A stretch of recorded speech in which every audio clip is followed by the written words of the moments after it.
También con el permiso de ustedes vamos a grabar esta sesión.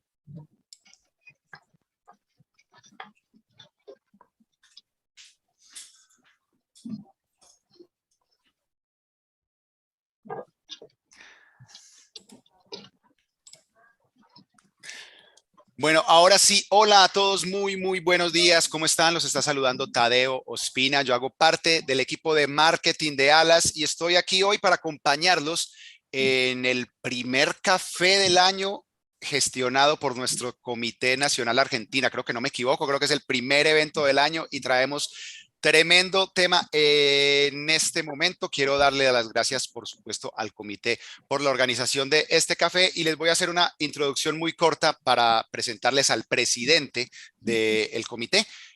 Vamos a estar hablando de la crisis mundial de abastecimiento y les voy a leer aquí rapidito. Entender el problema del desabastecimiento de microchips y el aumento de los commodities no es fácil. Factores de todo tipo se van sumando al conflicto que afecta no solo a la industria de la seguridad electrónica, sino también al resto de las industrias, las cuales no parecen detener su demanda del oro electrónico debido a la transformación tecnológica que están experimentando. La guerra de los semiconductores ha iniciado y nadie sabe cuándo finalizará. Ahí dejamos semejante tema y de una vez sumo a Sebastián Cazón, que es el presidente del Comité Nacional Alas Argentinas. Sebas, ¿cómo estás? Hola, ¿qué tal, Tadeo? Muy buenos días a todos, bienvenidos a esta primer charla, como decía Tadeo, organizada por el Comité Alas de Argentina, con un tema muy relevante en el que despierta interés más allá de la realización desde el Comité Argentina en todos los países de Latinoamérica. Hoy vemos conectados amigos y colegas de la mayoría de los países de Latinoamérica como para tratar de entender un poco esta problemática, la cual nos han llegado y nos vienen llegando datos sueltos o de diferentes lugares, y lo que hicimos es, más allá de trabajar hoy y de exponer junto a un equipo de profesionales y con gente con experiencia en el sector, un trabajo de investigación de algunos meses que vinimos realizando, donde vamos a aportar datos absolutamente relevantes que nos van a llamar y les van a llamar mucho la atención para entender un poco qué es lo que estuvo sucediendo, qué es lo que sucede actualmente y cuáles son las perspectivas, ¿no?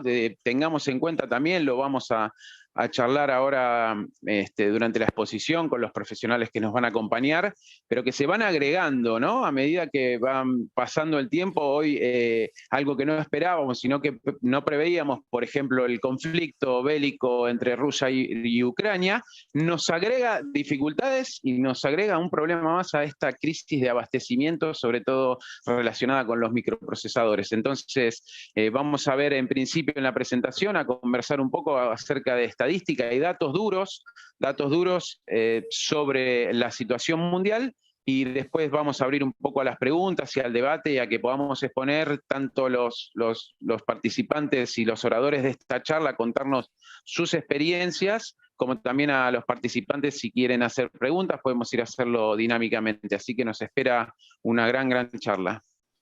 Sebas, te voy a interrumpir un segundo porque voy a silenciar los micrófonos Vale. de todos para evitar de pronto que se nos metan ruidos. A quienes están como coanfitriones lo pueden habilitar a voluntad. Perfecto. Listo, Sebas, ahí lo puedes habilitar tú y ahí ya nos puedes presentar a todos los amigos que nos van a estar acompañando en este tema. Sí, señor. Vamos a presentar entonces a quienes nos van a acompañar en esta charla, a los profesionales que han trabajado, como les decía, hace varios meses en equipo con diferentes estadísticas e investigación de la situación, y quienes van a estar entonces acompañándonos van a ser el licenciado Diego Madeo, que es director de la compañía Garnet Technology en Argentina y miembro del Board Internacional de Alas. Bienvenido, Diego. Gracias por participar. Gracias, Eva. También va a estar trabajando con nosotros en esta charla Emiliano Navarro. Emiliano es el CEO de la compañía Nanocom en Argentina y es el vicepresidente del Comité Nacional de Alas Argentina. Hola, Emiliano. Bienvenido. Hola, muy buenos días a todos. Muchas gracias por la oportunidad y la posibilidad de exponer. Gracias. Gracias. Y también va a estar acompañándonos, trabajando en esta presentación, Marcelo Collanero. Marcelo es el presidente de la compañía Intelectron, también de Argentina, es miembro activo del Comité Nacional Alas Argentinas y es actualmente el vicepresidente de la Cámara Argentina de Seguridad Electrónica. Marcelo, bienvenido, ¿cómo estás? Gracias Sebastián, buen día a todos y gracias por participar. Muy a gusto con la convocatoria, que evidentemente es un tema de mucho interés para todos, así que compartiremos este momento juntos. Gracias. Gracias, Marcelo. Como hablábamos previamente con el equipo antes de la presentación y la preparación de la charla, es un tema difícil de abordar, sobre todo desde el lado de los fabricantes. Acá en nuestra industria, en nuestro querido mercado, tenemos fabricantes, distribuidores, integradores, prestadores de servicios, entonces a veces es un tema difícil de abordar porque es como una problemática que nosotros tenemos hacia nuestros clientes finales, pero que no deja de ser algo o requerimientos que a nosotros nos consultan y que tenemos que explicar, tenemos que dar a conocer y explicar cuál es el panorama y qué es lo que genera toda esta crisis de abastecimiento, qué es lo que vamos a ver ahora en la presentación. No sé si Tadeo ya tenés a mano para que comencemos a hablar sobre la presentación. Diego, sí, se ve la presentación, Seba. Sí, podemos, ya estoy compartiendo, no sé si se está viendo. Se ve perfecto, se ve perfecto. Sí, bueno, perfecto, gracias Sebastián. Bueno, dieron un panorama bastante tétrico, ¿no? La gran problemática que parece ser no tiene solución y que se va acrecentando. Y eso en realidad es verdad. Es un tema que venimos siguiendo desde ya hace prácticamente 3 años. Empezamos a sufrir algunas cuestiones ya desde fábricas en China con componentes, y todo esto se fue incrementando. La verdad que, como decía Sebastián, es un tema muy difícil de explicar porque hay tanta, pero tanta información y hay tantos actores en el medio que lo que tratamos de hacer en esta presentación es un breve resumen y tratamos de armar un mapa mental, un mapa digamos, de las problemáticas y lo que está sucediendo actualmente, para que ustedes puedan empezar a entender de qué se trata. Y es un tema que es transversal a toda la industria, no solamente a los fabricantes, como lo somos nosotros, sino también a los importadores, como lo es en este caso Sebastián. También le afecta porque el retraso de la importación de productos terminados se está observando desde hace ya casi prácticamente 2 años.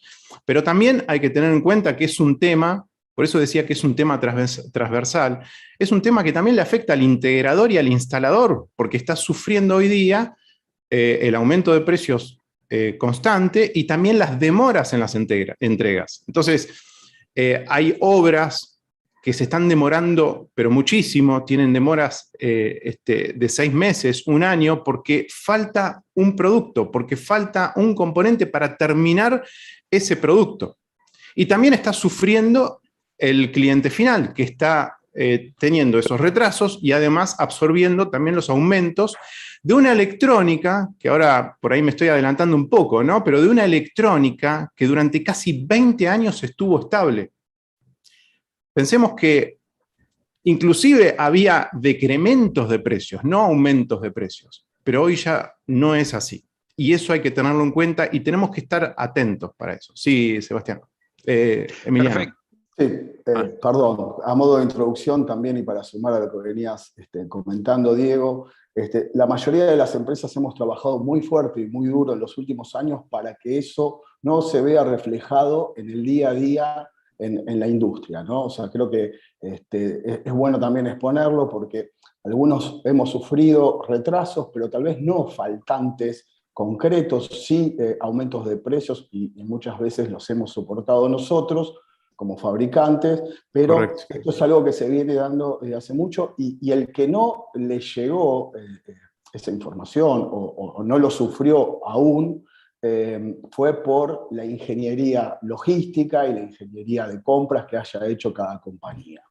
Me parece que como directivos es nuestra responsabilidad estar informados, ser conscientes de la realidad, de que la realidad cambia constantemente, sobre todo en un mundo globalizado, y tenemos que estar preparados para lo que va a venir, porque puede ser que afecte en algunos casos más, en otros menos, pero esto nos va a poder ser conscientes, nos va a poder permitir a los empresarios y a los directivos tomar mejores decisiones. Así es, Emiliano. Y creo que pensar en un mundo sin componentes electrónicos sería hoy una locura. Como así nos pasa, por ejemplo, nos quedamos sin internet, nos quedamos incomunicados, nos sentimos mal, estamos aislados del mundo. Bueno, con la electrónica pasa lo mismo, porque hoy todo lleva electrónica, todo lleva un componente electrónico. Y recién hablabas, Emiliano, de nuestra industria, ni hablar de la industria automotriz, de todo. Hoy, hoy todo pasa por un componente electrónico. Y la verdad que no tener ese componente electrónico es no tener el producto directamente. Recuerdan que hace unos años las lámparas eran incandescentes. Hoy todas las lámparas tienen componentes electrónicos adentro. O sea, miren de lo que estamos hablando, ¿no? Entonces, bueno, vamos a comenzar, y comenzamos con un contexto histórico que de alguna manera ya también mencioné esto, ¿no? 20 años de estabilidad en precios, inclusive de precios que iban disminuyendo en algunos de los casos. La crisis comienza antes de la pandemia, no comienza en la pandemia la crisis. Y ahora vamos a ver algún punteo que armamos. Y esta crisis en realidad comienza a principios del año 2018, cuando, recuerdan, el conflicto que hubo entre Estados Unidos y Huawei. Eso fue el inicio, que fue un problema geopolítico, pero ahí empieza el desabastecimiento. Los factores principales, bueno, en principio fue la pandemia. La pandemia fue uno de los factores que desencadenó esta problemática. Lo vamos a seguir hablando esto. Quiero puntearlo para que tengan un mapa mental digamos, de las problemáticas y de los puntos donde nos vamos a centrar. Problemas geopolíticos también. Acá tenemos que pensar que las grandes potencias, Estados Unidos, todo el continente asiático y parte de Europa, se están disputando por un negocio que hoy comienza a ser el oro electrónico, como decía Tadeo. Es enorme la cantidad de dinero que se mueve a través de lo que es la fabricación de componentes electrónicos. Aumento de la demanda. Claro, a ver, hace unos años un auto no tenía componentes electrónicos. Hoy un auto lleva más de 1.600 componentes electrónicos. Y no hablar de un auto eléctrico, de un auto con mayor tecnología. El auto está lleno de sensores, lleva electrónica. Si esa electrónica, si ese sensor, si ese microprocesador no está, no se puede terminar la fabricación del auto, no sale de fábrica. Y hoy hay grandes retrasos. Sí. Discúlpame, esto también tiene que ver, y estuvimos trabajando, investigando, con que el aumento de la demanda se generó, no fue acompañado por la previsión, ¿sí? El aumento de la demanda y la evolución tecnológica. Por ejemplo, hablamos del ícono de este problema, que son las industrias automotrices, pero son todos los artículos de los productos que lleven microprocesadores, ¿no? Ese tipo de electrónica.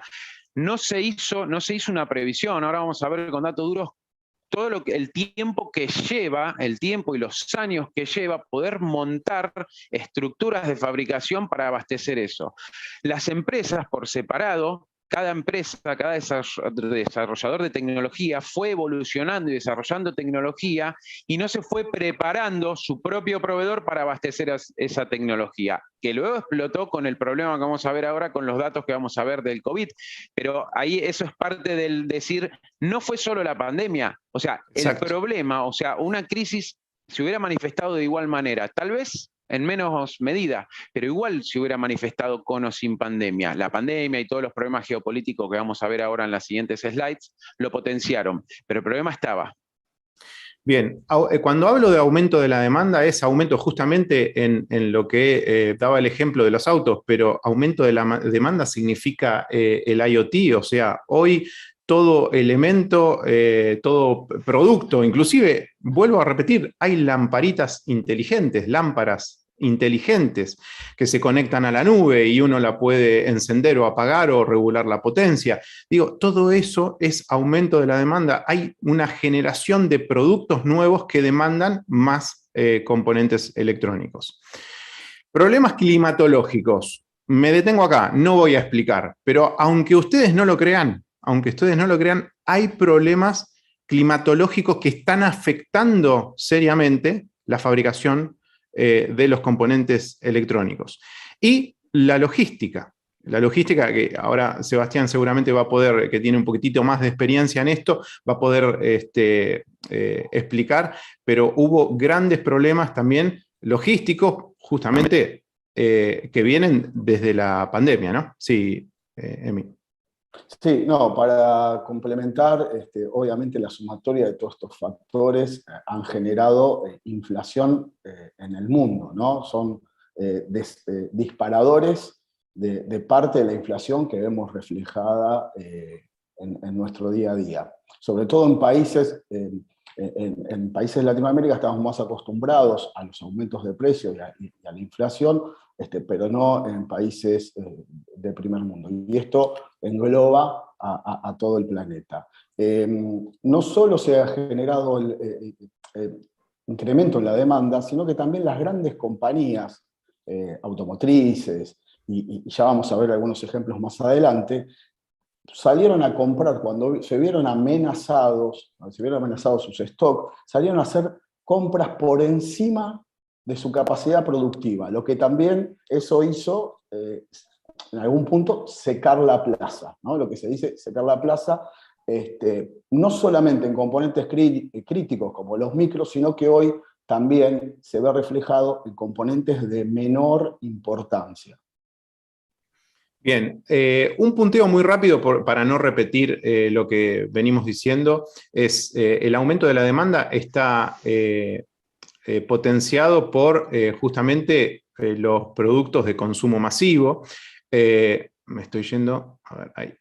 Creciente mercado de los semiconductores para la industria automotriz, ya lo dijimos, grandes inversiones de desarrollo también de nuevos productos. Claro, al haber nuevas tecnologías, procesadores más rápidos y más pequeños, hay un boom de nuevos desarrollos de productos electrónicos que todavía no salieron a la luz, pero ya se están demandando. Y un mercado en auge de IoT y obviamente impulsado por lo que va a ser o lo que es ya el 5G. Esto es un resumen de lo que es el aumento de la demanda. Vamos a hablar un poco del mercado, cómo está segmentado el mercado. Fíjense, Europa copaba en la década del 90 más del 40% de la producción mundial y Estados Unidos en torno al 38%. Y por ese entonces, lo que es Taiwán y la zona asiática todavía no despegaba sobre lo que era la fabricación. Pero bueno, el mapa geopolítico fue cambiando y como dice ahí, hace 2 décadas Estados Unidos dominaba el mercado de la producción de semiconductores y hoy está relegado a un porcentaje muy bajo, solamente el 22%. Por eso Estados Unidos hoy se está preocupando, porque el continente asiático, en los países que conforman Asia, principalmente Taiwán, está prácticamente dominando el mercado. Hoy son altamente superiores y han logrado menores costos en la fabricación, cosa que Estados Unidos hoy todavía no lo está logrando. La empresa, la pueden googlear, es enorme, tiene 51.000 empleados, es Taiwan Semiconductor, es una de las principales, yo creo que es, hoy no me dejen mentir, chicos, pero es uno de los principales actores dentro de este conflicto. Y es uno de los principales actores también que más está invirtiendo, es decir, se está empoderando muchísimo más. Hoy tiene un 50% del mercado. Bueno, acá en esta gráfica lo pueden ver. Cuando hablamos de semiconductores, recién mencioné, ¿no? Los semiconductores se van achicando en tamaño. Pero es como el mundo al revés. A medida que más se achica, más poderoso es. Y es así. cuanto más pequeño es el transistor, es decir, más nueva y avanzada es la tecnología de proceso, y mayor microcontroladores se pueden fabricar en una sola oblea de silicio. Ustedes saben que el silicio abunda. El problema no es el silicio, porque silicio tenemos por todos lados, es la arena. Después la arena se comprime, se genera en lingotes, y los lingotes son cortados en finas capas. Esto es un proceso enorme que se hace. Después eso se lleva a las fábricas. Pero resulta que la tecnología de fabricación fue avanzando. Uno de los responsables en estas tecnologías es una empresa holandesa que se llama ASML. También googleenlo, es impresionante la página que tienen y cómo vuelcan información. Es una empresa prácticamente de investigación y desarrollo, y han logrado en muy pocos años reducir el tamaño del micro o de la pastilla e insertar muchísimos transistores, millones de transistores en una pastilla de menor tamaño. ¿Qué significa? Significa que consumo menos energía, y significa que al estar más cerca, parece medio, pero así lo dice la literatura, al ser más chico, al estar más cerca un transistor de otro, la corriente pasa mucho más rápido, o la información pasa mucho más rápido, y la velocidad aumenta. Es por eso que a menor medida, más potencia. Una oblea de 5 nanómetros que utiliza hoy día el iPhone 13 se vende alrededor de $17.000. Esa oblea, ¿no? Que la oblea la estamos viendo acá, en la pantalla. Ahora fíjense esto. Si la comparamos con una oblea de 28 nanómetros, está costando $3.000. Con lo cual, las nuevas fábricas, también hay que entender esto, las nuevas fábricas están desarrollándose con tecnologías de menos nanómetros. Con lo cual, los fabricantes también van a tener que, de alguna manera, empezar a migrar el tamaño ahí, de... Diego, sí. Disculpame, es como que se fuerza desde la fabricación de semiconductores, se intenta forzar, lo vemos muchas veces con la tecnología, como los operadores fuerzan a los fabricantes a ir migrando de redes, es como que las fábricas fuerzan a los desarrolladores de tecnología a ir migrando hacia tecnología más avanzada de menores nanómetros. Eso es lo que sucede. Exactamente. Por ahora, sí, Marce, dale. No, justamente lo que te quería comentar, o sea, se produce también acá, en esto que estamos viendo, de justamente el avance tecnológico y el achicamiento de los tamaños que lo vemos en los productos, en un teléfono obviamente se nota muchísimo para cualquiera de nosotros, pero eso también juega al contrapunto con respecto a esto que estábamos hablando de la previsión en el stock, porque como también las empresas fabricantes saben que esto es una tendencia que permanentemente está cambiando dinámicamente, muy rápidamente, hace que también, en contrapartida a esto y a la problemática que tenemos, es difícil sobreestoquearse de tecnología que en poco tiempo queda vieja. Entonces... Totalmente de acuerdo, totalmente de acuerdo. Es justamente una situación de mucho compromiso y de muy finito, ¿no? Lo que decía Emi antes, o sea, hay que hacer una ingeniería muy fuerte para saber, bueno, qué comprar y cómo prever las producciones, sabiendo que quizás la que estés comprando para los próximos productos ya te resulte vieja. Entonces, ahí hay una situación de compromiso importante. Buena acotación. Actualmente se están, los productos de seguridad electrónica, los productos, digamos, como dice ahí, productos de redes, Wi-Fi, se están usando con tecnologías de 28 nanómetros. Todavía no necesitamos, no requerimos tecnologías de menos nanómetros. De todas maneras, es un dato irrelevante hoy día para el diseño ni siquiera el fabricante indica de cuántos nanómetros es el micro que está vendiendo. Para que tengan una idea, es más que nada no vamos a profundizar sobre todo esto, pero fíjense este dato muy importante. En 17 años pasamos de 90 nanómetros a 3 nanómetros. Es increíble, pasaron 17 años solamente. Y ustedes dirán, ¿hacia dónde vamos? Bueno, ya les cuento que no van a poder no van a poder fabricar menos de 1 nanómetro. Es decir, van a llegar a 1 nanómetro porque el silicio ya no lo permite. No lo permite. Entonces ya están estudiando otros semiconductores que no es el silicio. Es decir, acá estamos hablando de tecnologías de 3 nanómetros. Probablemente en 10 años estemos en 1 nanómetro, pero ya se está trabajando con otros semiconductores y eso también marca de alguna manera el avance que ha tenido la tecnología en los últimos años. Los nanómetros reflejan el tamaño de los transistores. Cuanto más pequeños sean, más ingresan en la misma superficie. Aumentan la eficiencia y la potencia porque cuanto menor sea el transistor, más rápidamente pasará la energía por él, pero los procesos litográficos son más costosos, ¿no? Eso es un poco el resumen de lo que veníamos hablando sobre lo que es los nanómetros.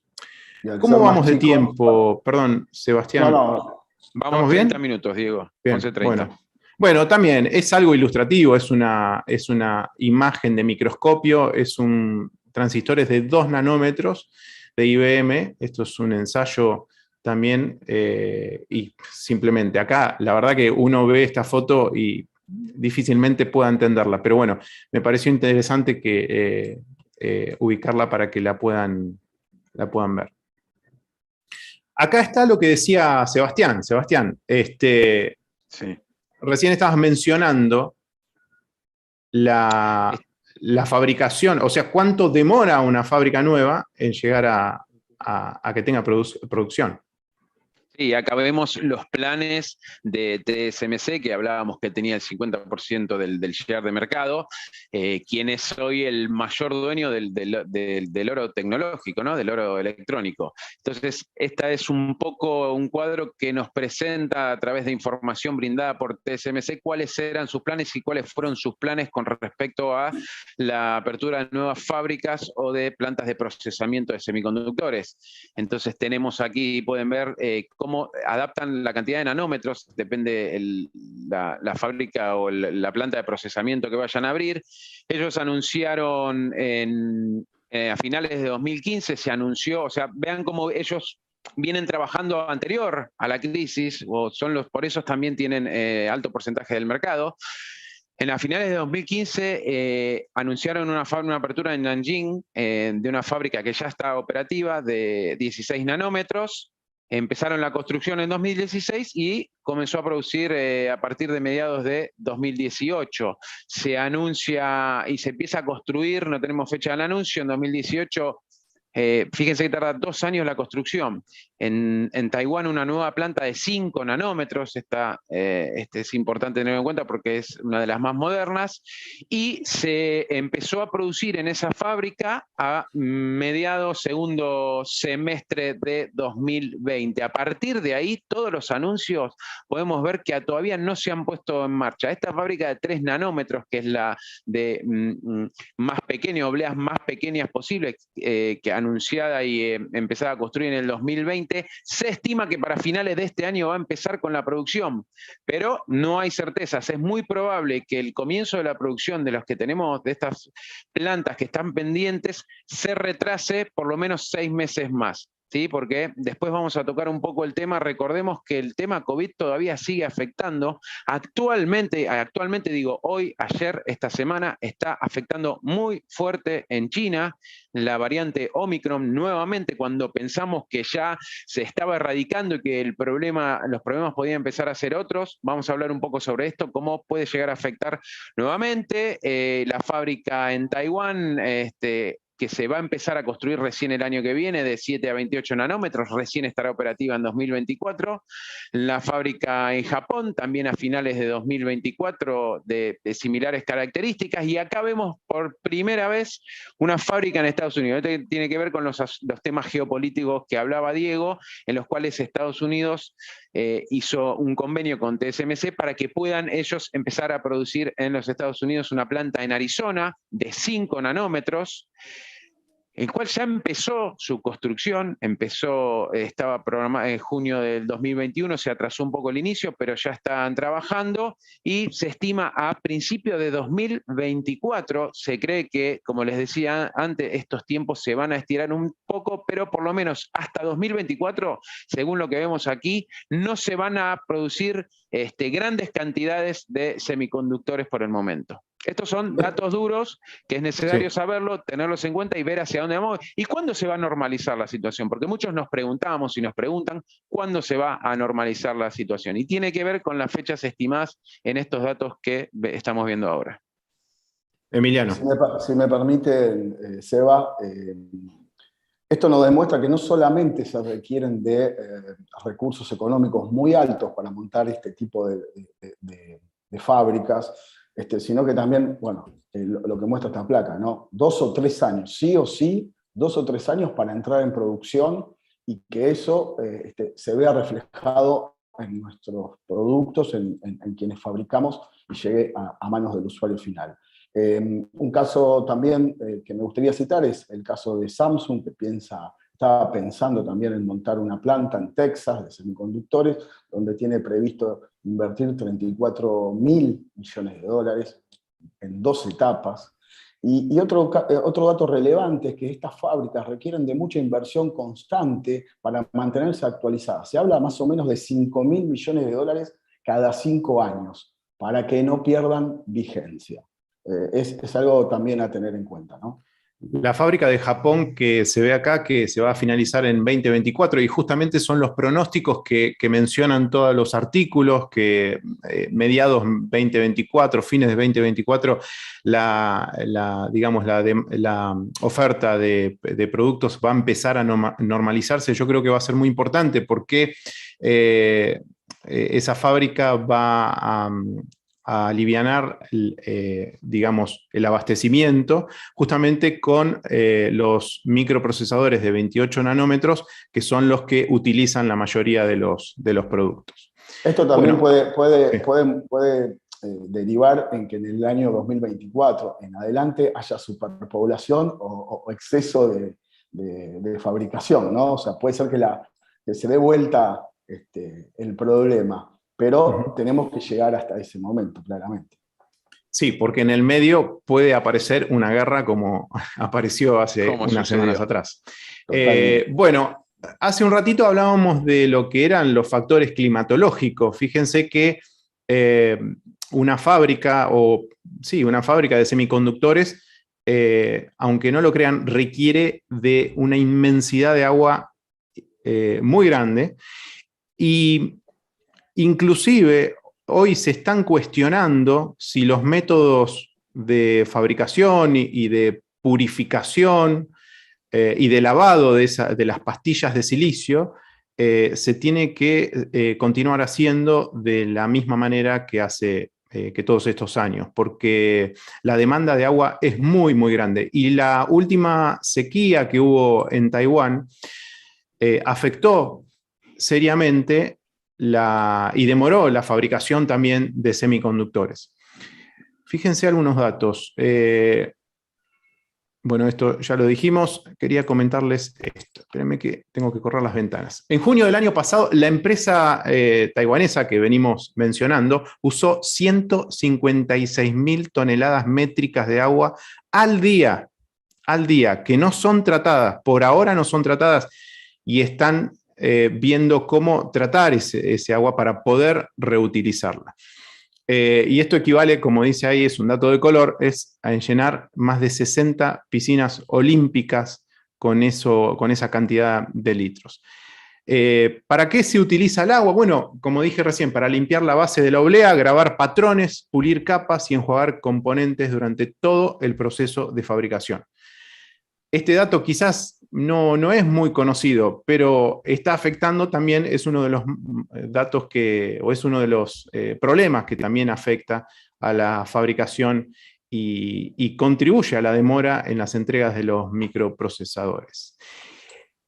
Problemas logísticos. Bueno, ¿recuerdan hace hace unos meses, no, fue el año pasado, sí, no fue, ni siquiera pasó un año, se atravesó un buque en un canal y detuvo absolutamente durante un montón de semanas el tráfico marítimo. Bueno, eso generó cuellos de botella, pero el tema comienza con la pandemia, el problema logístico arranca con la pandemia, porque empiezan a demorarse los embarques, empiezan a demorarse los vuelos y los contenedores empiezan a escasear. ¿Por qué? Porque van quedando en los distintos puertos. Entonces hubo un momento en donde no había contenedores para poder transportar las mercaderías, y eso también contribuyó al retraso de la entrega de los microprocesadores. Pero no solamente el retraso, sino que al no haber contenedores, el precio del flete comienza a subir y no para. De un flete que costaba típicamente, un contenedor que costaba típicamente entre $4.000 y $5.000, y me estoy adelantando porque hay una gráfica ahí, hoy está costando por encima de los $15.000. Ahí tenemos otro componente más que afecta el precio final del producto. Seba, no sé si querés comentar algo vos de ahí, lo mismo que decías en base a lo que fue la crisis de los contenedores que estuvimos viendo. Básicamente lo que pasó, y lo explicamos rápidamente y se puede entender muy claro, ¿no? Extrapolándolo a nuestra vida cotidiana. Los puertos de destino empezaron a cerrar por el COVID y por la pandemia, se empezaron a cerrar las fronteras, se empezaron a cerrar los puertos, el ingreso a los puertos, y quedaron muchos contenedores en los puertos de destino, tanto en América como en Europa y América del Norte. ¿Qué pasaba? No volvían a China a raíz de los cierres de las fronteras y de los puertos. Los contenedores vacíos quedaron en los puertos de destino y no volvieron a China. China tenía posibilidad de enviar, o Asia, ¿no?, que es el principal proveedor, en este caso, Asia tenía posibilidades de enviar mercadería, pero no tenía contenedores donde ingresar esa mercadería, y a su vez ese proceso se vio en el medio atacado por lo que vos nombrabas de este buque atravesado en el canal de Suez, que generó un cuello de botella mucho mayor al que había, y se estima 1 año y medio para que el flujo de contenedores vuelva a normalizarse con los contenedores que quedaron en los puertos de destino y no volvían hacia Asia. Eso generó, como decías, un aumento. Y acá vamos a hablar de un dato adicional que para Latinoamérica es importante, que es también el transporte aéreo, los fletes aéreos, más allá de los fletes marítimos. ¿Qué pasó? ¿Por qué aumentaron también los fletes aéreos? Tengamos en cuenta que en Latinoamérica no llegan vuelos de carga. En muy pocos países llegan vuelos exclusivamente de carga. Entonces se usa para las cargas aéreas un espacio en la bodega de los vuelos comerciales. Se cerraron las rutas de los vuelos comerciales. Los vuelos comerciales bajaron a menos del 10%. El espacio en las bodegas destinados a mercadería de esos vuelos comerciales se redujeron enormemente. Entonces, más allá de la demora en el tráfico, no conseguíamos y no se conseguía espacio en los vuelos, y cuando se conseguía se pagaba 5 o 6 veces más.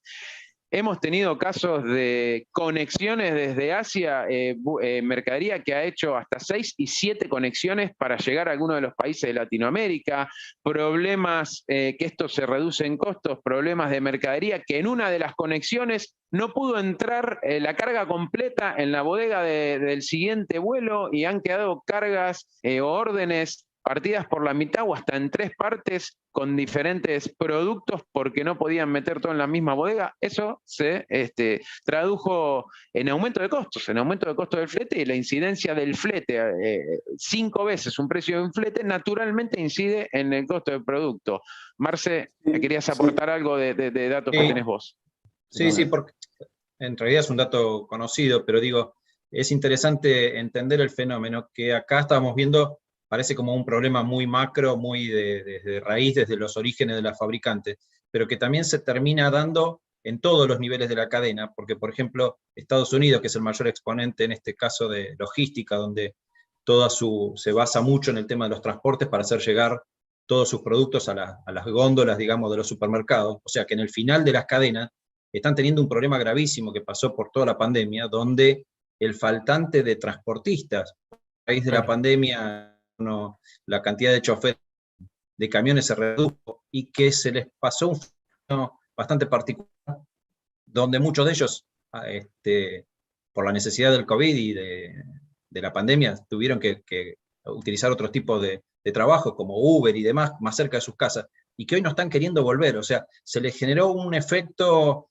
que, por ejemplo, estaba viendo de esta semana, o sea, actualizado, no lo están pudiendo regularizar, y llegan, al día de hoy están en más de 80.000 puestos vacantes de camioneros que no los están pudiendo recomponer. O sea, entonces, lo que nunca pasó en un mercado tan comercial, tan consumista como Estados Unidos, que empiezan a tener cadenas como Walmart y demás muy grandes, faltantes en las góndolas, como les ha pasado en alguna ocasión cuando tenían huracanes o cuando tienen temporales.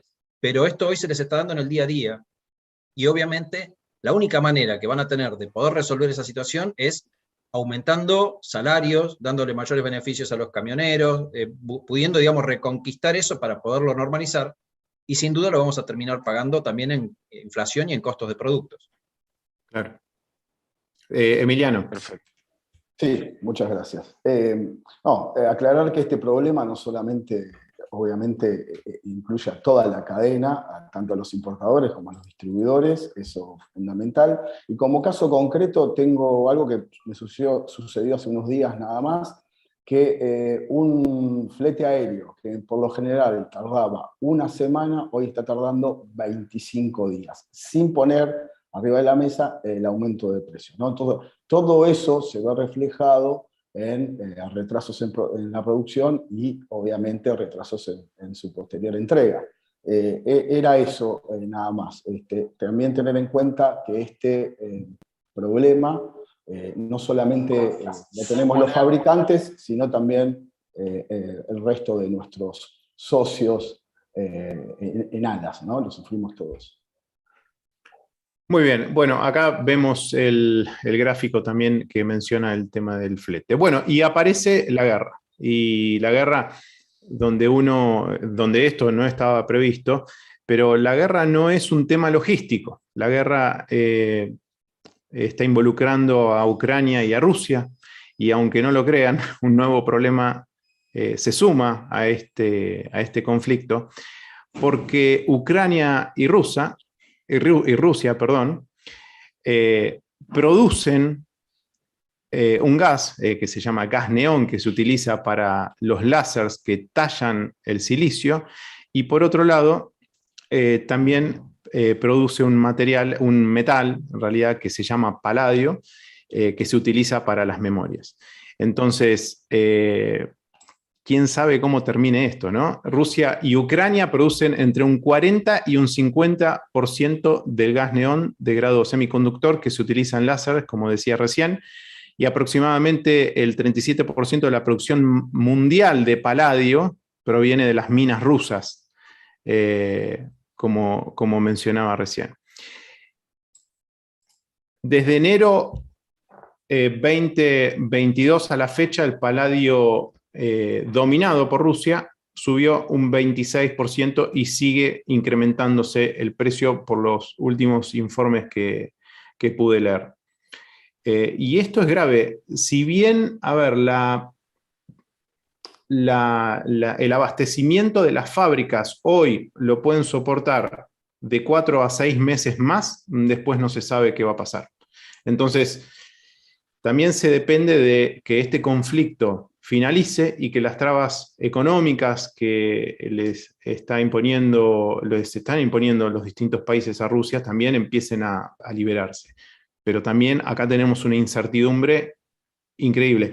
Y realmente, si falta el paladio o el gas, como en el auto, falta un componente, no se puede finalizar el producto. Y acá es lo mismo. Falta un solo componente, una sola resistencia, y el producto no se termina. Sí, Emiliano. Sí, bueno, a raíz de la guerra, un dato importante es que el litro de nafta ayer en los Estados Unidos, no hablo del galón, hablo del litro, se pagó $2. Otro factor que contribuye a el aumento de la logística, ¿no? Porque en algún momento lo vamos a ver reflejado. Este es un tema importante. Sí, y con respecto a la logística también, ya déjame agregar al dato importante que decía Emiliano, Diego, que ya nos están llegando información de las empresas de carga y las aerolíneas que ya estarían a partir de finales de marzo aumentando la tarifa debido a las restricciones de las rutas aéreas producto del conflicto entre Rusia con Ucrania. Ya empezamos a recibir esta semana información, aerolíneas que ya anuncian porcentajes de aumento debido a que las rutas tienen que reorganizar las rutas se hacen más largas, consumen más combustible, llevan más tiempo, entonces se traduce en aumento de costos. Ya hay un efecto de la guerra, hay muchos efectos que todavía no lo sabemos, pero este efecto sobre la logística ya se va a empezar a notar. A finales de marzo ya está confirmado por las empresas de carga el aumento para finales de marzo debido a las restricciones de las rutas aéreas por el conflicto bélico. Bueno, acá hay un gráfico del aumento de los costos. A ver, y seguimos con, bueno, una especie de conclusión, una guerra prolongada podría causar retraso en los envíos, elevando los precios, empujando a los fabricantes a buscar fuentes de suministros, posiblemente también la encuentren en Sudáfrica. Y aunque la situación actual, y esto también lo mencioné hace un ratito, me voy adelantando a la presentación, se espera que la guerra no tenga impacto en el corto plazo, pero sí en términos de 4 o 6 meses ya las fábricas van a empezar a requerir de estas dos materias primas para hacer funcionar las máquinas. Hablando de las máquinas, bueno, ahora les vamos a mostrar algunas fotos, pero acá hay un popurrí de datos quizás asombrosos, ¿no? Con las nuevas generaciones de chip es posible pensar que el teléfono lo vamos a poder cargar cada 4 días, por ejemplo. Claro, un chip más pequeño que consume menos, vamos a poder generar productos quizás que hoy no conocemos, y un teléfono impensable, que lo podamos cargar cada 4 días. Autos en los modelos 100% eléctricos, la cantidad de componentes puede llegar a 3.000 semiconductores por vehículo, y en un motor a combustión 1.500 semiconductores. ASML, que es la empresa que fabrica las máquinas de litografía, y TCM es justamente la que opera esas máquinas, prevén la fabricación. Sí. ¿Qué valor tiene una máquina de litografía? Hablamos de máquinas de litografía que son esenciales para la fabricación de los... Bueno, está por acá. Una máquina, una sola máquina, sí, está costando 285 millones de dólares. Una sola máquina, teniendo en cuenta que una fábrica como TSMC tiene cientos de estas máquinas. Y van a ver algunas fotos también, porque son fábricas totalmente automatizadas. Por lo tanto, si tiene 100, estaríamos hablando de 28.500 millones de dólares. Esas son cifras que...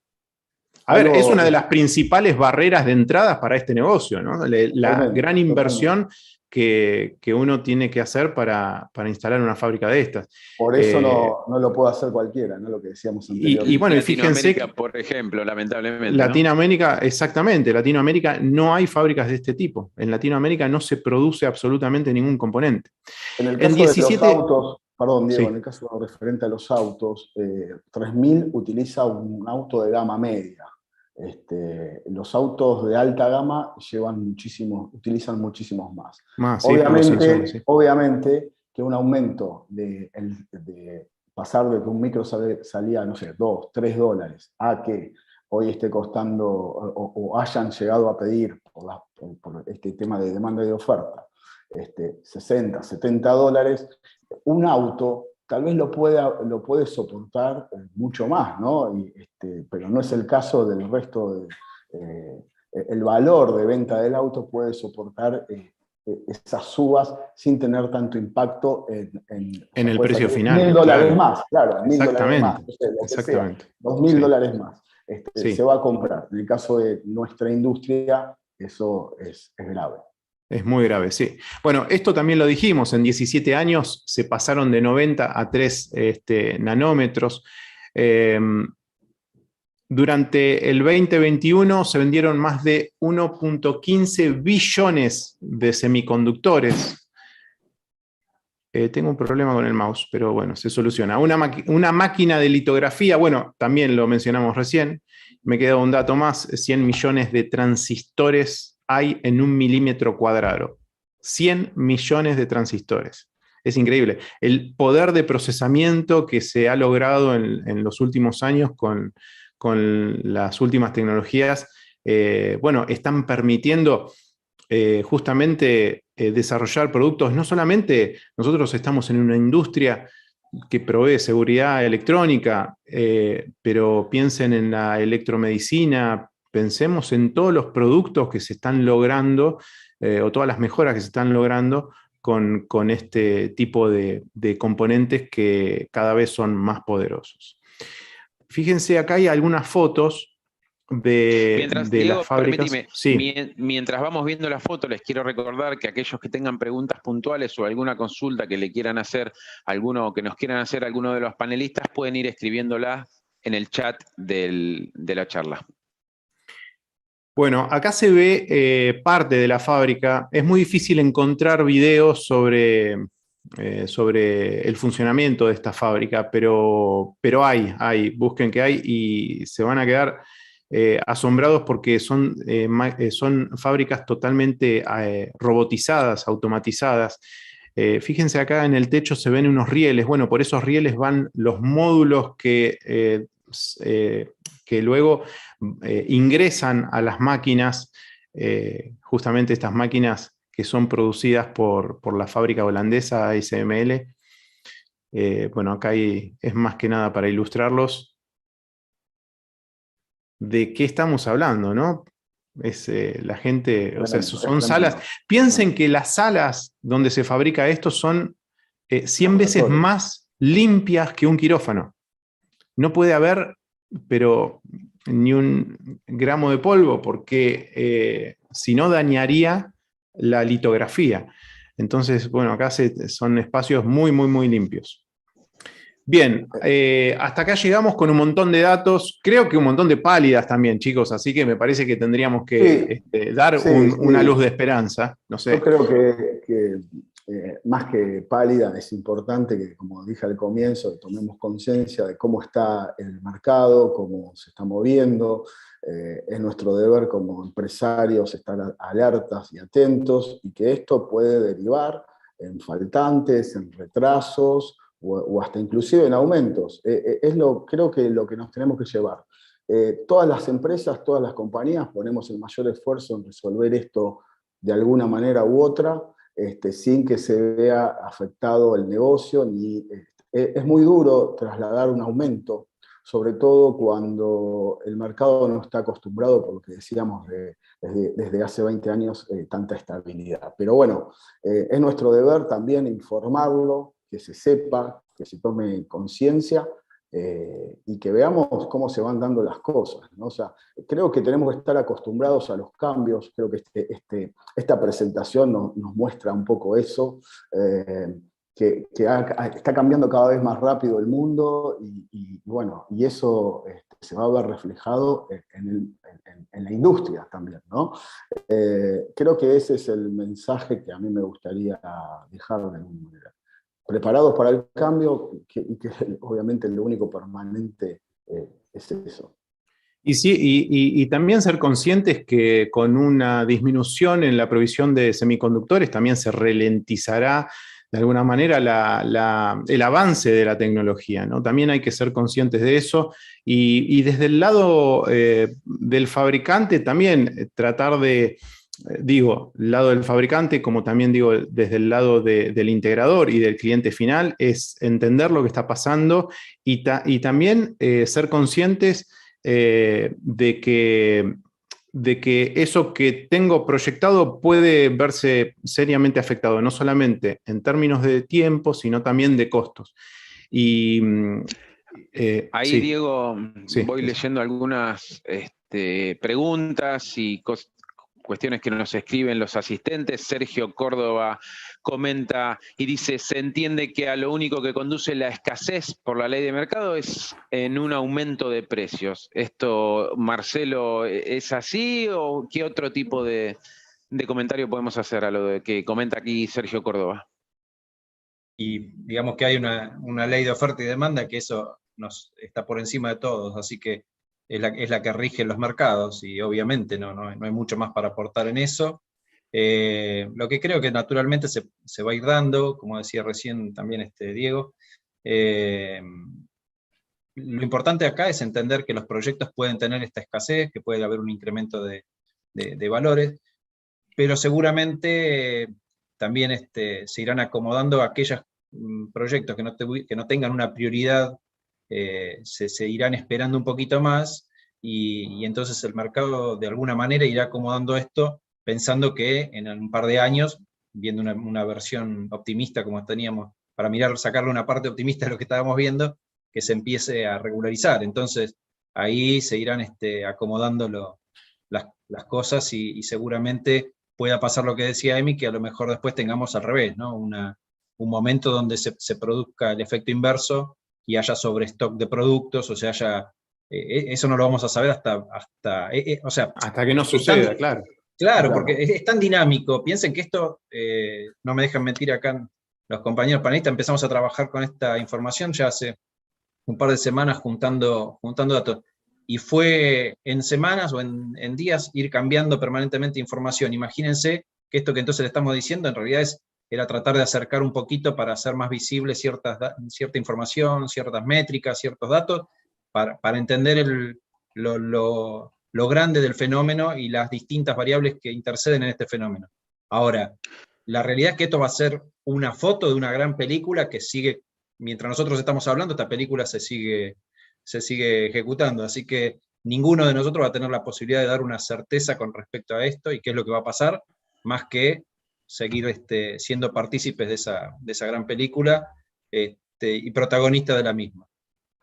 Bien, Marce, clarísimo. Diego Morales pregunta, ¿Argentina en qué orden se encuentra respecto a este hilo tecnológico? ¿Cómo avanza en la actualidad? Hablemos de Latinoamérica en general, que creo que en función de los avances tecnológicos, Diego, Emiliano, Latinoamérica está casi en la misma posición, todos los países, digo, como comentábamos antes, un poco por fuera de la posibilidad de trabajar en este hilo tecnológico de la fabricación inicial de los semiconductores.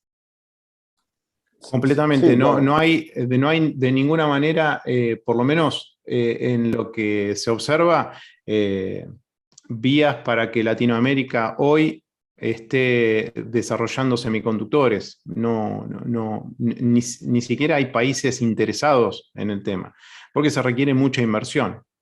Ahora, yo no entendí si la pregunta estaba basada también en lo que son los fabricantes, ¿no? Bien, sí, yo entiendo que sí. También Aldo Núñez, Emiliano, nos dice que en el momento de faltantes ha hecho usar muchos componentes antiguos, pero que por recursos se volvió a utilizar. En algunos casos se está viendo, comenta él, que se está viendo que algunos fabricantes están usando componentes discontinuados o en desuso, lo cual genera también cierto riesgo, ¿no? A ver, mi opinión con respecto a eso es que sí se puede hacer con componentes de menor importancia, ¿sí? Se puede reemplazar algún componente por otro, sería como una involución por falta de...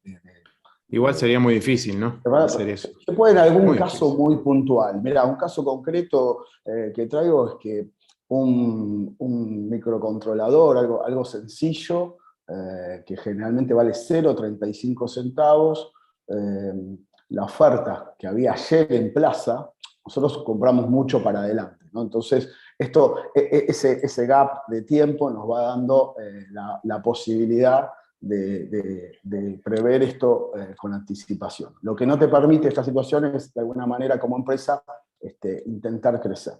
Pero eso que valía 0,35, ayer se estaba ofertando a $68. Imagínense. O sea, de 0,35 a 78. O sea, hay un abismo que es imposible. Multiplícame la diferencia, Emiliano. Claro, de sostener. Entonces, Se puede en algunos casos reemplazar, pero no en lo que estábamos diciendo, ¿no? Cuando uno desarrolla sobre un semiconductor, nosotros igual, en el caso sí, pensamos en la de la obsolescencia, empresa, ¿no?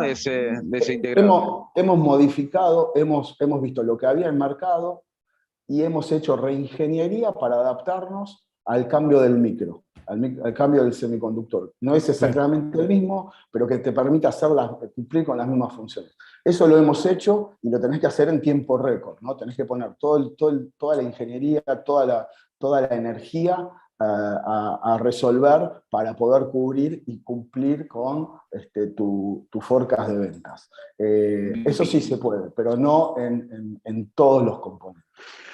Perfecto, gracias. Emi, buen día. Pregunta Cecilia Cárdenas Dávalos, dice que tengo una duda para el licenciado Diego Madeo, y es, una vez que ya se identificó la problemática de escasez de metales, logística, cambio climático, etcétera, ¿existen proyectos en América Latina que tiendan a minimizar estos riesgos? ¿Existen programas de reciclado de residuos eléctricos y electrónicos? Bueno, esa es la pregunta sí, para Diego de Cecilia Cárdenas Dávalos. Cecilia, un poco lo comentamos recién. En Latinoamérica, por lo menos no vimos proyectos para todo esto, y el tema de reciclado de residuos, sí, cada país tiene sus programas de reciclado. Por ejemplo, acá en Argentina hay varias instituciones que hacen reciclado de residuos eléctricos o electrónicos y los desarman y bueno, van reciclando al igual que las baterías, ¿no? Seguimos. Bien. Seba, que hay muchas preguntas.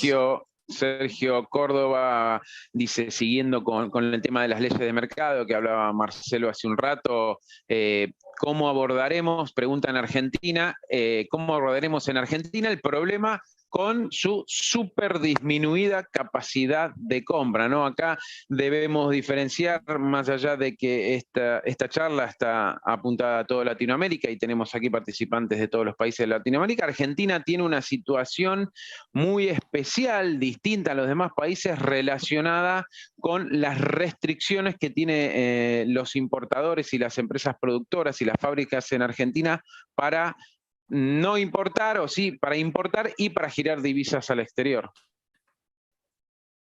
Bueno, sí, eso es real, lo vivimos día a día. Sí, es importante la apreciación de Sergio, porque creo que él, como director de una empresa, cuando sale su gente a comprar, lo debe ver reflejado. Es así, todos los días tenemos que, como decimos en Argentina, para la gente de Latinoamérica, es remar en dulce de leche, ¿no? O sea, es ir siempre contra los molinos de viento, porque no solo sufrimos todos los factores que describimos anteriormente en la presentación, sino a eso le tenemos que sumar las, a veces, complicaciones internas de nuestro país. Y contra eso, bueno, insisto que uno como empresario está muchísimo tiempo resolviendo, en vez de trabajar en pos de, a veces, de crecimiento, tenemos que estar trabajando en pos de resolver las problemáticas que van surgiendo constantemente. Somos como bomberos, por así decirlo, ¿no? Claro. Y eso creo que eso nos involucra un poco a todos. Sí, que tampoco hay mucha previsibilidad, ¿no? En un país o en una región o en una nación donde no haya previsibilidad desde las autoridades, menos la vamos a poder tener quienes participamos del mercado, como comentaba Marce. Acá Luis Antonio Irigoyen pregunta si se sabe, a ver, Diego, otro tipo de semiconductor que a futuro podría reemplazar al silicio. Vos hablaste en un momento de la charla de que se estaba analizando cómo reemplazar al silicio, y él comenta que existe, por ejemplo, en Latinoamérica, muchas reservas de litio, y si el litio se puede llegar a utilizar. Yo la verdad que de metales no conozco. No, se está trabajando con el carbono, con nanotubos de carbono, pero más que esa información, digamos, no tengo. Pero están haciendo muchísimas pruebas justamente con el carbono. Perfecto. Y acá hay una pregunta de Walter Ortega. Perdón, Marcelo. El litio no tengo. El litio básicamente para las baterías. Es el insumo predominante para la batería. O sea, eso, claro. Todo lo que se está pensando en el tema de la industria automotriz en función de autos eléctricos, obviamente el principal insumo va a ser el litio. Y ese es uno de los. Sí. Y Argentina está trabajando sobre eso también. Hay hay algunos proyectos. Bien. Perdón, chicos, no sé si hay alguna pregunta más, sí. pero Ahora me gustaría... quería comentar eso, Diego, para ir cerrando. Justamente hay una pregunta de Walter George que nos va a dar el pie para que podamos ir cerrando esta charla, esta presentación, y que habla sobre la conclusión. Entonces, la pregunta de Walter es, en conclusión, ¿cómo ven ustedes el ingreso y el abastecimiento de equipamientos y mercadería para los próximos meses o resto del año, ¿no? Pregunta qué va a suceder en el mediano, en el corto y mediano plazo, cómo vemos la situación, y con comentarios sobre esta pregunta ya vamos a ir cerrando esta charla. Bueno, antes de cerrar la charla, ahora voy a responder, Emiliano seguramente también, sobre esto, y Marce. También me gustaría escuchar a Ítalo, que lo tenemos ahí, también es un referente de esta industria y podríamos también escucharlo. Ítalo, si querés, si no, no hay problema. Pero ¿cómo nos estamos preparando? En realidad, esta situación ya la venimos mirando desde hace muchísimo tiempo y ya cada empresa, por lo menos sé que Emiliano lo ha hecho, Marce también, nosotros también desde fábrica hemos asegurado cierta mercadería, así como también lo han hecho las grandes marcas y compañías de seguridad electrónica que son fabricantes. Y bueno, y se va gestionando todo el tiempo, pero recuerden que por más que aseguremos una cierta cantidad de insumos, pueden aparecer problemas logísticos. Entonces, es como un cuento de nunca acabar, ¿no? Es un gran problema que, como decía Sebastián, lo vamos resolviendo día a día. Todos los días es algo nuevo y todos los días es trabajar para resolver y mantener la producción viva. Ítalo, quería saludarte y escucharte, si querés hablar o decir algo. Ítalo, te voy a buscar porque debes estar con el micrófono inhabilitado para, Está muteado, Ahí, sí. para a ver darle ahí. Vení, yo se lo abro. Bueno, lo nombré coanfitrión. Ahí está. Ítalo, ahí puedes vos mismo Ahí está. abrir. Bueno, gracias Diego. Gracias a todos por la información, muy valiosa. Y es realmente poco lo que yo puedo sumar a todo lo que ustedes ya dijeron. Emiliano, Diego, Sebastián, Marcelo, realmente mucha información. A nivel de anécdota, o sea, imagínense que Sony dejó de fabricar la PlayStation 5. ¿Qué podemos esperar nosotros si Sony tuvo que tomar esa medida?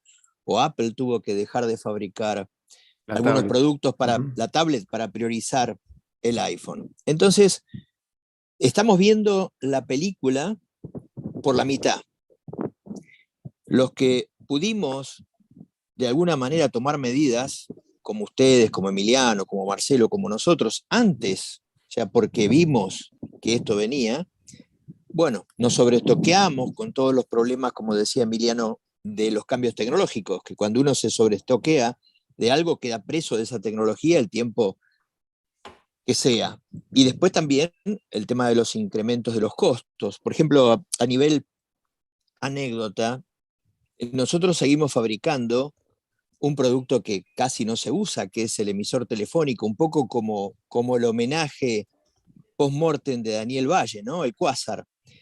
Y claro, es un emisor que se diseñó hace 20 años, entonces lógicamente utiliza componentes antiguos, muy difíciles de conseguir, pero el precio, un poco lo que decía Emiliano, se multiplicó por, no sé, 40 veces el precio del microprocesador.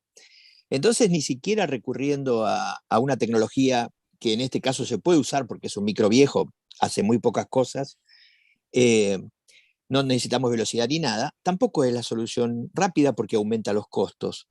Y acá también entramos en un problema que es el usuario cada vez quiere pagar más barato. Nosotros, la mayoría, somos proveedores de empresas de servicio. Entonces, ellos a su vez están presionando para bajar los costos porque el usuario final quiere bajar los costos, quiere pagar cada vez menos. Y nosotros estamos en el medio luchando para poder absorber el incremento de costos, que no siempre se puede absorber. Entonces, bueno, no hay una solución como ustedes plantearon. Cada empresa, cada compañía tendrá que hacer las previsiones que pueda hacer.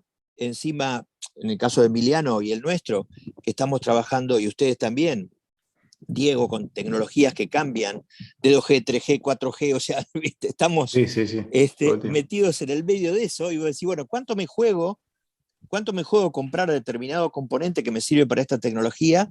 Y mañana las telefónicas deciden dar de baja determinada tecnología. Entonces, es complicado, tendremos que ir resolviéndolo día a día, como ustedes dijeron. No hay una fórmula mágica, cada compañía tendrá que hacer sus previsiones y hay un alto porcentaje de que tenés que tirar la moneda. O sea, desgraciadamente hay un alto porcentaje de situaciones en las que te tenés que jugar. Pero la verdad es que no tenés esto no es matemático, porque como decían ustedes, la guerra, si bien se venía rumoreando, uno siempre esperaba que no ocurra. Bueno, ya metió un jugador más, una variable más en el medio de este tablero lleno de variables. Perdón por lo larguero, No, está bien. Para nada. a ver, pero no para terminar con a ver, me gustaría analizar otra alternativa también. Y el ejemplo sos vos, Diego, tu compañía, Garnet. Frente a este terrible conflicto, aparece una oportunidad de posicionamiento. Por ejemplo, vamos a usar Garnet como ejemplo. ¿Por qué? Porque hay falta de paneles, los importadores están con dificultades para importar, entonces aparece una oportunidad para ustedes, para poder, si bien por un lado tienen una dificultad, que es la provisión de componentes, por otro lado aparece una oportunidad, que es la de poder vender paneles por, si querés, la ausencia de la competencia o la disminución de la probabilidad de la competencia. Y en nuestro caso también pasa, y en el del Emiliano también pasa. O sea, hay dificultad para conseguir comunicadores. Entonces aparece una oportunidad también. O sea, querría de alguna manera, digamos, salir de un plano tan pesimista y mostrar también que aparecen posibilidades si podemos remar el otro conflicto. Si no podemos remar el otro conflicto, terminamos como Sony, que no fabrica la PlayStation, o como las compañías de automóviles que no tienen auto para entregar.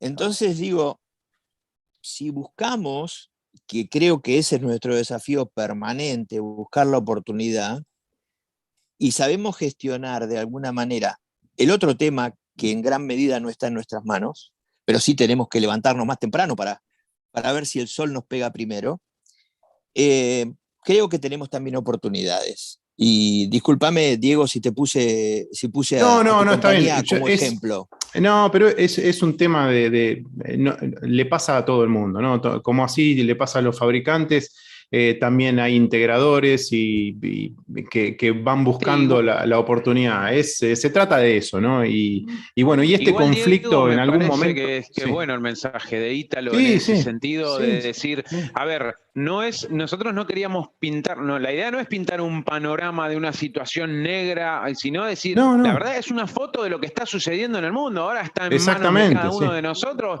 ver cómo resolvemos ese problema. El problema existe, no es ser negativos, es plantear lo que está sucediendo y a ver cómo cada uno busca la oportunidad de potenciar a partir de ese problema. Uno, la toma de decisiones sin la información nunca la va a poder realizar. Lo que volcamos es la información y a partir de ahí vendrá la toma de decisiones de cada uno de los eslabones de la cadena. Como dice el dicho, lo que no te mata te fortalece, ¿no? Dice el dicho. Exacto. Bueno, el asunto es no morir en esa otra lucha que nosotros desgraciadamente no podemos manejar, ¿no? Que es la lucha de los componentes. Listo. Con ese planteo que ustedes hicieron tan claro, ok, listo, esto es la realidad, listo, ¿qué puedo hacer yo? Exacto. Esto va a pasar, se va a sobrellevar. Sí, totalmente. Es un momento, es una coyuntura, y creo que todos vamos a salir bien parados de todo esto. Lo importante es brindar la información, por eso también contribuyo a no dar un mensaje negativo, sino todo lo contrario, sino un mensaje más de realidad, ¿sí? que un panorama negativo. Quisiera... Y estar preparado para los cambios, ¿no? Sí, perdón. Si me permitís, como Seba, sé que estamos pasados ya de tiempo, pero y cerrando ya, digamos, por lo pronto mis mensajes, y en función de todo esto que hablábamos, lo que dijo Ítalo, me parece comparto 100%, pero creo que para no quedarnos solo focalizados en el tema del rol del fabricante y en buscar la oportunidad, también acá aparece el rol en toda la cadena. Vuelvo de nuevo al tema de la cadena de suministro, que también el integrador, por ejemplo, una de las opciones que tienes también a veces en estos momentos es quizás también trabajar con un sobrestock, que sé que normalmente le gusta trabajar exacto con el proyecto que tienen por delante y no estoquearse con mucho, pero quizás este es el momento donde sí conviene quizás trabajar con un poco de sobrestock para que cuando se le presenta un nuevo proyecto no tenga que estar corriendo o viendo dónde consigue determinado producto que falta. Entonces, no solamente en el fabricante está ese rol que desempeñamos todos los días, sino en el integrador también, en ir buscando alternativas y variantes para que este tipo de problemas, con toda la información que vimos, le pegue de la mejor, le incida de la manera menor negativa posible. Así que bueno, un gran saludo para todos, ya despidiéndonos de la charla y bueno, fuerza que saldremos adelante. Gracias. Gracias, Marce. Sebastián o Tadeo, no sé si cierran ustedes. Sí, ahora yo les agradezco desde el Comité Nacional Alas Argentina, organizadores de esta charla de café, a todos los asistentes y sobre todo de mi lado, ahora Tadeo agradecerá a los demás, de mi lado a quienes participaron y estuvieron trabajando y trabajamos juntos en la generación de estadística y de investigación para dar esta charla de información, a Diego Madeo, a Emiliano Navarro y a Marcelo Colanero. Gracias por participar, por brindar sus conocimientos y su tiempo para hacer cada vez más grande, más importante nuestra asociación. Tadeo, te dejo el cierre para ti. Me sumo, Sebastián, a los agradecimientos. Un café bastante interesante, exitoso todo el tiempo. Los conectados estuvieron sobre los 100 asistentes y esto quiere decir que es un tema de mucho interés, todo lo que ustedes plantearon aquí. Quisiera pedirle a mi compañero Santiago, si está por ahí, que nos ayude con la encuesta, la evaluación que hacemos al final del evento. Creo que ahí ya Santiago Betancourt en el chat van a ver que dice evalúa esta mesa de café. Esto es importante para nosotros y vamos a dar un par de minuticos para que le evalúen. Entonces, si te parece bien, Sebastián, en este par de minuticos, para que cada uno pueda cerrar y no queden ahí en punta. 30 segundos les pido a cada uno para que cerremos. Marcelo, muchas gracias. Algo para cerrar, una reflexión por dejar. 30 segunditos. Creo que, bueno, me anticipé, lo decía recién. Hay muchos factores, son demasiadas variables que estamos teniendo en juego. Creo que el escenario lo graficamos permanentemente, a veces como broma, pero lo decimos, ¿no? Parecemos los equilibristas que están en los semáforos haciendo un poco de malabares con varias pelotas en el aire. Bueno, esa es la que nos toca hoy, y tenemos que estar mirando que no se nos caiga ninguna al piso. Una de esas que se nos cae nos arruina el juego. Así que atentos a todas esas variables y a ver cómo las manejamos, sabiendo que ninguno de nosotros es equilibrista ni malabarista, así que las tenemos que ir aprendiendo sobre la marcha. La película está en juego. Gracias, Marcelo. Nosotros somos parte. Gracias, Marcelo. Diego, 30 segundos para cerrar aquí, una última reflexión, algo por dejar. No, creo que tenemos entre todos, toda la cadena de producción, desde los fabricantes, los instaladores y lo que son los consumidores finales, tenemos un gran desafío por delante, que es administrar justamente las compras, administrar los tiempos, administrar los precios, tratar de adelantarse lo más posible para no sufrir una posible consecuencia de todo lo que estamos viviendo, ¿no? Básicamente eso. Emiliano, cuéntanos algo para cerrar ahí en 30 segundos. Para cerrar, estar preparados para el cambio, creo que es nuestro gran desafío. Concretamente, el presidente de los Estados Unidos ayer, Biden, firmó un proyecto para el desarrollo de un dólar digital y no se sabe cómo va a impactar eso en el mercado. Imagínense que si semejante medida se pone en marcha, que tenemos que estar todos preparados como para lo que vendrá. Y creo que ese es nuestro desafío. Así que muchas gracias a todos, gracias a todos los participantes, a mis compañeros de panel y a la gente, y a toda la comunidad ALAS en Latinoamérica. Gracias, Emiliano. Sebastián, de todas maneras también te dejo el cierre a vos. Algo para finalizar. Bueno, yo de nuevo ya más o menos ya hice el cierre, el agradecimiento, agradecer a todos, repetir el mensaje que cerramos al final y que Ítalo muy bien aportó su gran experiencia y conocimiento de esto, es decir, esta es una foto, esta es una información, esto es lo que está sucediendo, lo que podría suceder, y ahora queda en nosotros y en cada uno de los integrantes de la cadena de valor de nuestro mercado, qué decisiones tomamos al respecto de esto. Todos sabemos que sin la información la toma de decisiones es imposible o seguramente no sea acertada. Bueno, esta es la información, esto es lo que sucede, acá nos está haciendo un análisis personal de la situación, sino se están mostrando y contando datos reales. Ahora quedan cada uno de nosotros. Algunos, quienes más inteligentes sean, la podrán hasta inclusive aprovechar, podrá ser beneficiosa. Queda en cada uno. Así que gracias, un orgullo realmente participar de este evento con estos 3 colegas tan profesionales, tan exitosos en su rubro y que le han dedicado tanto tiempo a esto. Gracias a ellos por participar y brindarse, y gracias a todos los asistentes de Latinoamérica por confiar y seguir trabajando y confiando en las herramientas que Alas les brinda a sus asociados. Solo para sumar un dato más, les cuento que vamos a vernos las caras de una manera no virtual. Estamos empezando ya a retomar lo presencial en Alas, y Sebas, el 5 de mayo vamos a estar en el encuentro tecnológico en Argentina, así que seguramente por allá los vamos a querer ver a todos. Les dejamos desde ya la invitación para que estén pendientes de volvernos a ver en lo presencial y conversar todos estos temas y muchos más. Eso es todo por mi parte. Muchísimas gracias a todos los que asistieron a este café. Queda grabado en YouTube si quieren repasarlo. Si por ahí vi que alguien se tuvo que salir y se perdió una parte, puedes ir a @la seguridad en YouTube y te vas a encontrar la grabación del café. Muchísimas gracias a todos, especialmente a los panelistas y por supuesto a los asistentes. Hasta la próxima. Muchas gracias. Chao, gracias. Chao.